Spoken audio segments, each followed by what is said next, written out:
We've talked expansion. We've talked about this longest year in college football we've ever seen. Other than that, the biggest storyline that you have going in, is it a coach? Is it a player? Is it the Heisman? What are you focused on as we begin this college football journey this year?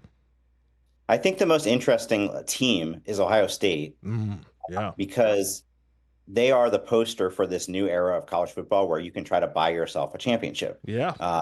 They spent nobody knows exactly what, but we've heard anywhere from 13 million to 15 more on both retention of all these guys that could have easily turned pro and bringing in a few really high profile transfers. Caleb Downs was a freshman All-American at Alabama.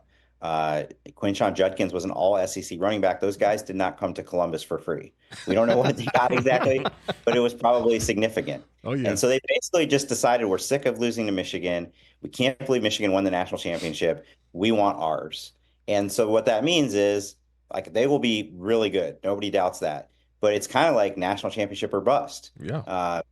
At the very least, Ryan Day better beat Michigan, or I don't know if he'll be allowed to coach in the playoff, even if they make it. So it's an interesting situation that would only happen, in the NIL era. Well, I would say this too, because Stewart, if you didn't know Will Howard, you better know him now, right?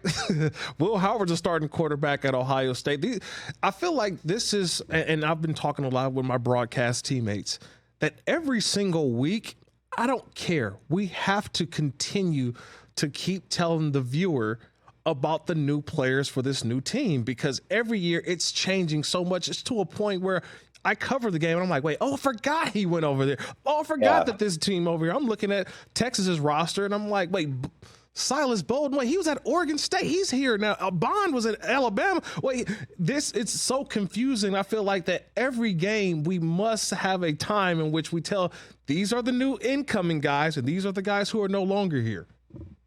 Yeah, and that stretches down the roster, right? I mean, Right. Yeah, everybody, I would imagine even a casual fan knows that that Caleb Downs is at Ohio State now. That Will Howard, like you said, will be the starting quarterback. That Dylan Gabriel, Oklahoma's quarterback the last 2 years, is now at Oregon. But there are going to be guys that you're not all that familiar with who transferred in from a school and are now suddenly the leading receiver for that team or the leading tackler.